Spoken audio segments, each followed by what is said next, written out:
Your team isn't listening to your words about work-life balance.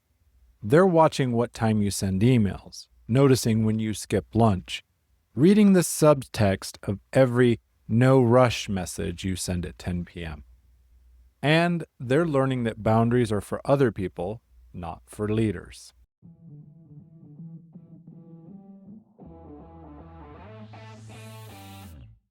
Welcome to Daily Power Boost, Ignite Your Potential, the podcast where your transformation begins. I'm Shawn Michael, and each day I'll bring you quick, impactful insights and action steps to fuel your personal and professional growth. Whether you're an entrepreneur, a leader, or someone ready to break limits and ignite greatness, this is your daily power boost to crush obstacles, stay focused, and awaken the extraordinary potential within you. Because remember, greatness begins within. Let's go. Welcome back to Daily Power Boost. For the last 10 days, we rebuilt your foundation. You learned to rest without guilt, create space, build sustainable rhythms, integrate your life. Now we're shifting focus. Because if you lead people, whether it's a team, a business, a family, a community, the work you just did for yourself, it doesn't stop with you. Your team is watching how you lead yourself, and they're learning what's actually acceptable, not from the handbook, but from your habits. A mentor of mine once told me about a mistake that changed how he led forever. He was leading a team through a busy season. He had done the work on himself, set boundaries, built rhythms. He was protecting his capacity. But he made one critical mistake. He protected his capacity, but forgot to protect theirs. He'd send messages at 9 p.m. and add, "No rush, whenever you get to this." He thought he was being considerate, but here's what his team heard. "He's working at 9 p.m., so I should be too." One of his team members finally said it. "You tell us to rest, but you're always available, so we don't know if we're actually allowed to step away or if we're just falling behind." That hit him hard. He wasn't leading a sustainable culture. He was modeling hustle and calling it commitment.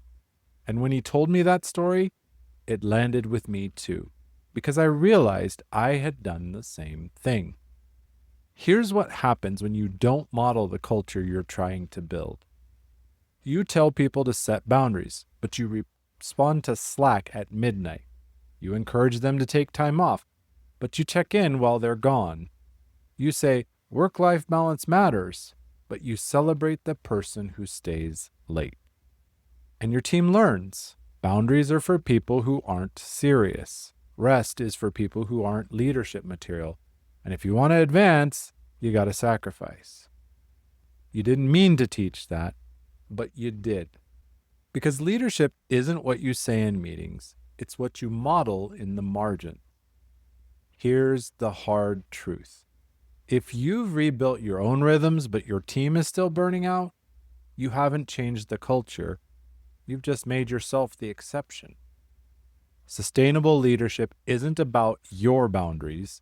It's about creating a culture where everyone can have them. That means you don't just set boundaries, you model them publicly. You don't just rest, you talk about why rest matters. And you don't just say no, you celebrate when your team says no.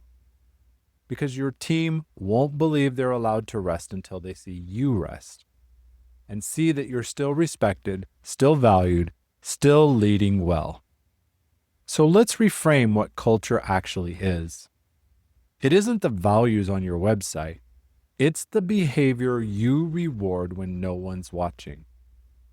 If you reward the person who worked through the weekend, you're just building hustle culture. If you reward the person who delivered excellent work and protected their margin, you're building sustainable culture. Your team is watching, and they're deciding, do I model what he says or what he does?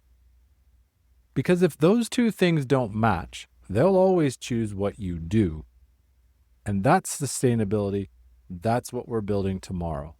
The business that doesn't break. how to build impact without requiring burnout to succeed.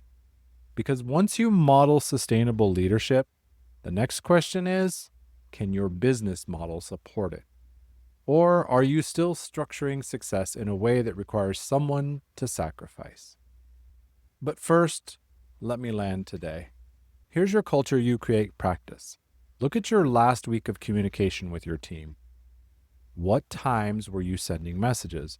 What did you celebrate or acknowledge? When someone set a boundary, how did you respond?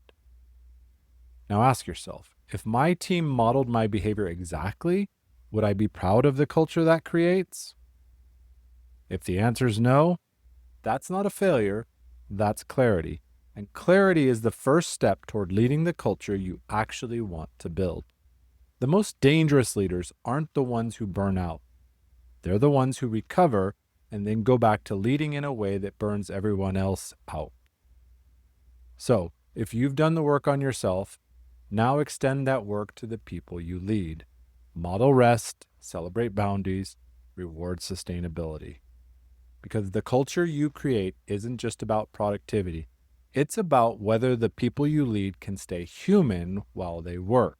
And that starts with you showing them it's possible. This was the culture you create, leading teams without burning them out. Tomorrow, the business that doesn't break. How to build impact without requiring burnout to succeed. Because sustainable leadership requires sustainable systems. And most businesses are still built for hustle. With strength and heart, I'm Shawn Michael.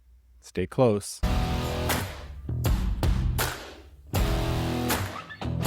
Thanks for tuning in to Daily Power Boost. Ignite your potential. Remember, transformation starts with action. So take today's insight, make it your own, and awaken your inner potential. Because remember, greatness begins within. Catch you tomorrow for your next Power Boost.